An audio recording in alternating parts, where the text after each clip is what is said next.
Halo semuanya. Jadi hari ini kita mau buat video edukasi tentang tindak pidana kekerasan seksual. Selamat menonton. Iya, selamat menonton.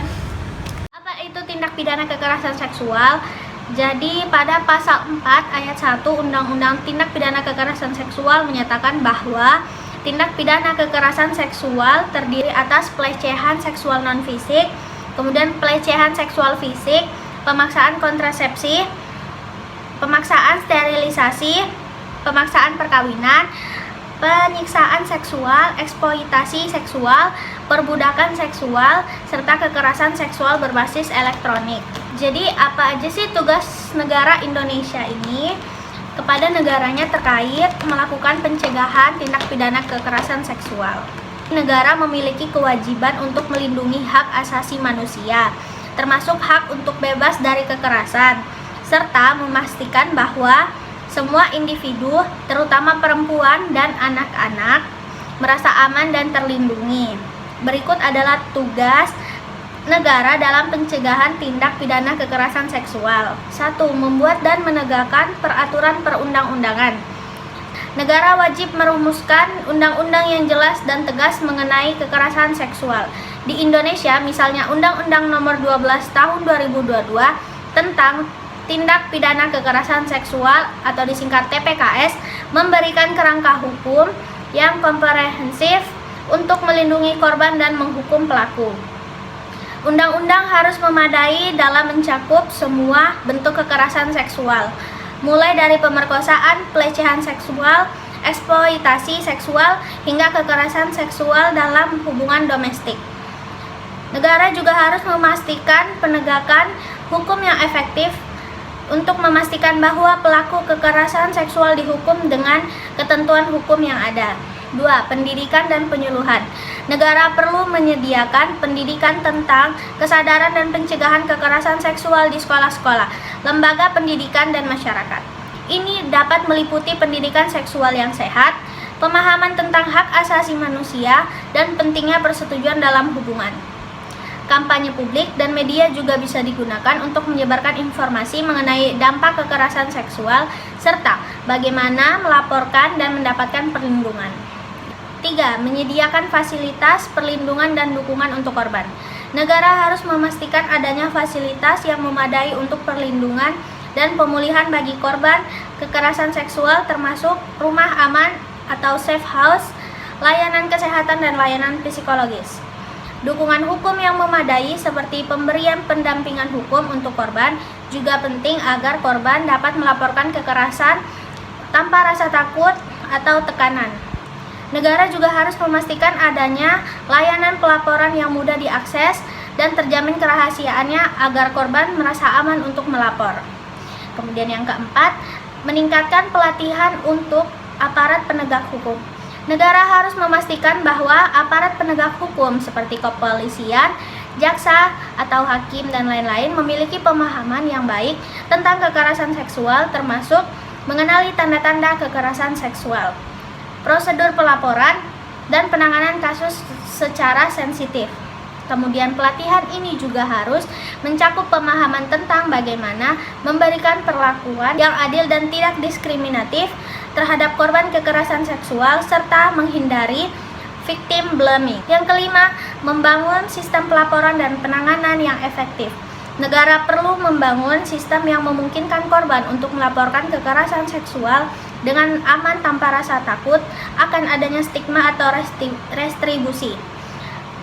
Kemudian memastikan bahwa kasus-kasus kekerasan seksual ditangani secara cepat dan efisien juga sangat penting untuk memberikan efek jera pada pelaku dan menunjukkan keseriusan negara dalam melindungi korban.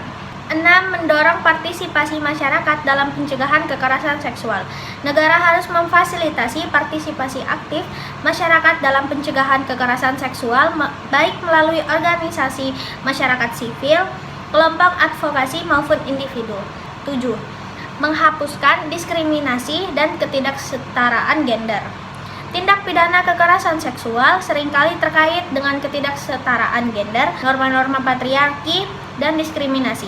Negara perlu mengambil langkah-langkah untuk menghapuskan diskriminasi berbasis gender baik dalam hukum, kebijakan maupun praktik sosial. Selain itu, upaya pemberdayaan perempuan dan anak-anak serta peningkatan kesetaraan gender di berbagai sektor kehidupan juga dapat mengurangi kerentanannya terhadap kekerasan seksual. Kemudian yang kedelapan ada mendukung penelitian dan pengumpulan data. Negara harus mendukung penelitian mengenai kekerasan seksual termasuk prevalensi, dampaknya serta efektivitas kebijakan dan program pencegahan. Data yang akurat dan terpercaya sangat penting dalam merumuskan kebijakan yang lebih baik. Pengumpulan data juga penting untuk memantau tren kekerasan seksual dan mengevaluasi sejauh mana kebijakan dan upaya pencegahan yang dilakukan sudah efektif. Kemudian yang kesembilan atau yang terakhir ada internasionalisasi masalah kekerasan seksual. Kekerasan seksual adalah masalah global yang tidak mengenal batas negara.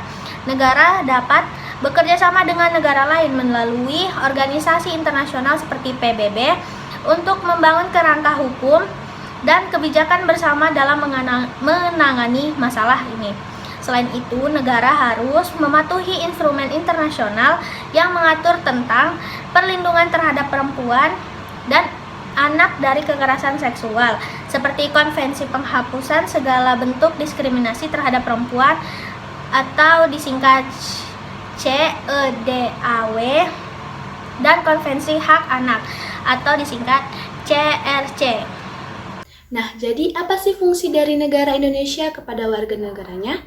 Jadi, fungsi negara dalam melakukan pencegahan tindak pidana kekerasan seksual atau TPKS sangat penting karena negara memiliki tanggung jawab untuk melindungi warganya dari segala bentuk kekerasan, termasuk kekerasan seksual. Beberapa fungsi utama negara dalam pencegahan TPKS antara lain adalah 1. Fungsi perlindungan hukum dan penegakan hukum. Negara harus memastikan adanya sistem hukum yang memberikan perlindungan yang maksimal bagi korban kekerasan seksual. Hal ini mencakup pembuatan undang-undang yang jelas dan tegas, serta menegakkan hukum secara adil tanpa adanya diskriminasi.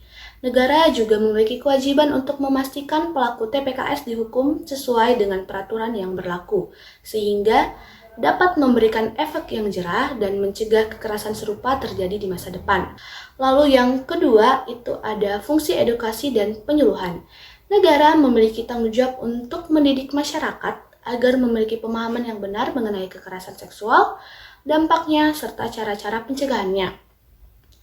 Program pendidikan yang melibatkan sekolah, keluarga, dan masyarakat luas sangat penting untuk menanamkan nilai-nilai kesetaraan gender, penghormatan terhadap hak asasi manusia, dan pemahaman tentang bahaya serta bentuk-bentuk kekerasan seksual. Lalu, yang ketiga itu ada fungsi penyediaan layanan perlindungan dan dukungan untuk korban. Negara wajib menyediakan sistem perlindungan yang komprehensif bagi korban kekerasan seksual. Ini meliputi menyediakan akses kepada layanan medis, psikologis, hukum, dan sosial yang memadai. Negara harus memastikan bahwa korban kekerasan seksual dapat mengakses layanan ini dengan mudah, aman, dan tanpa adanya diskriminasi, serta memberikan dukungan dalam proses pemulihan mereka. Lalu yang keempat, itu ada fungsi penguatan sistem pelaporan yang aman. Negara memiliki kewajiban untuk membangun sistem pelaporan kekerasan seksual yang aman dan sifatnya rahasia, sehingga korban dapat melapor tanpa takut dan pembalasan atau stigma. Sistem pelaporan ini harus mudah diakses dan memastikan bahwa laporan akan ditangani dengan serius oleh pihak yang berwenang. Kelima, itu ada fungsi pengawasan dan evaluasi. Negara harus memiliki mekanisme untuk memantau dan mengevaluasi pelaksanaan kebijakan serta program pencegahan kekerasan seksual yang ada. Ini bertujuan untuk memastikan bahwa semua kebijakan berjalan sesuai dengan tujuannya dan efektif dalam mengurangi angka kekerasan seksual. Negara juga harus siap untuk melakukan perbaikan berdasarkan evaluasi yang ada. Yang keenam itu ada fungsi peningkatan kesadaran masyarakat. Selain melalui pendidikan formal, negara juga memiliki peran dalam meningkatkan kesadaran masyarakat luas mengenai pentingnya menanggulangi kekerasan seksual. Negara harus mendorong masyarakat untuk lebih peduli dan tidak menoleransi segala bentuk kekerasan seksual. Melalui kampanye publik dan kerjasama dengan berbagai organisasi masyarakat sipil, negara dapat memperkuat peran masyarakat dalam pencegahan kekerasan seksual. Yang ketujuh, itu ada fungsi penyusunan kebijakan yang holistik. Negara harus mengembangkan kebijakan yang menyeluruh dan berkelanjutan dalam pencegahan kekerasan seksual. Kebijakan ini harus mencangkup berbagai aspek, mulai dari pendidikan, perlindungan hukum, dukungan korban, hingga pemberdayaan masyarakat. Kebijakan yang terintegrasi ini akan meningkatkan efektivitas upaya pencegahan dan penanganan kekerasan seksual. Secara keseluruhan, negara memiliki peran kunci dalam mencegah dan menangani tindak pidana kekerasan seksual melalui peraturan yang jelas, pendidikan yang menyeluruh, serta menyediakan layanan perlindungan bagi korban. Negara dapat menciptakan lingkungan yang lebih aman dan responsif terhadap kekerasan seksual, serta meningkatkan kesadaran masyarakat dalam mengatasi masalah ini. Tanggung jawab negara Indonesia terhadap warga terkait tindak pidana kekerasan seksual dapat kita lihat melalui beberapa kerangka hukum, baik hukum nasional maupun internasional, yang mengharuskan negaranya untuk melindungi warganya dan memastikan akses keadilan bagi para korban. Selanjutnya ada beberapa aspek tanggung jawab negara Indonesia yang dapat kita bahas. Yang pertama, ada kewajiban negara dalam menjamin perlindungan hak asasi manusia atau yang biasa kita sebut dengan HAM. Dan ini ada beberapa sumber hukum yang mewajibkan negara untuk melakukan perlindungan, antara lain yang pertama ada Deklarasi Universal Hak Asasi Manusia, yang kedua Konvensi Penghapusan Segala Bentuk Diskriminasi Terhadap Perempuan, dan yang terakhir ada Protokol Opsional Konvensi Hak Anak tentang penjalanan perbudakan anak dan kekerasan seksual. Dan selanjutnya ada Konstitusi Indonesia, yang dimana dalam Undang-Undang Dasar Negara Republik Indonesia tahun 1945, negara memiliki kewajiban untuk melindungi hak asasi manusia, termasuk hak hidup bebas dari kekerasan. Nah, ada dua pasal yang relevan terkait hal ini. Yang pertama pasal 28G ayat 1 dan pasal 28I ayat 1. Selanjutnya ada Peraturan Perundang-undangan Nasional. Nah, tindak pidana kekerasan seksual di Indonesia itu telah diatur dalam Undang-Undang dan Tindak Pidana Kekerasan Seksual. Di antaranya yang pertama Undang-Undang Nomor 12 Tahun 2022 tentang Tindak Pidana Kekerasan Seksual, dan pada pasal 2 TPKS menegaskan bahwa negara wajib menjamin perlindungan terhadap korban kekerasan seksual dan memberikan hak-hak korban untuk mendapatkan pemulihan. Yang selanjutnya ada Kitab Undang-Undang Hukum Pidana, yang dimana kitab ini mengatur tindak pidana kekerasan seksual termasuk pemerkosaan, pelecehan seksual, dan eksploitasi seksual. Yang keempat, tanggung jawab negara dalam penegakan hukum. Nah, negara bertanggung jawab untuk memastikan bahwa para aparat penegak hukum seperti polisi, jaksa, dan hakim berfungsi efektif dalam melakukan tugasnya, seperti menangani kasus kekerasan seksual, dan hal ini mencakup penyidikan yang adil, penyusunan hukum yang jelas, serta perlindungan terhadap korban dari kemungkinan ancaman balasan dari pelaku.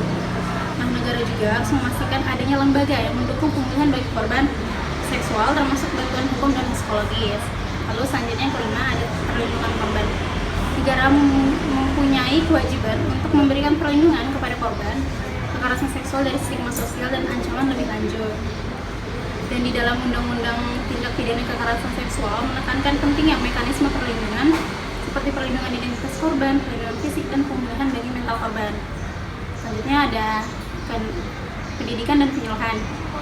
Negara juga bertanggung jawab untuk melakukan upaya pencegahan melalui pendidikan dan penyuluhan ke masyarakat mengenai bahayanya kekerasan seksual serta melaporkan tindak kekerasan seksual.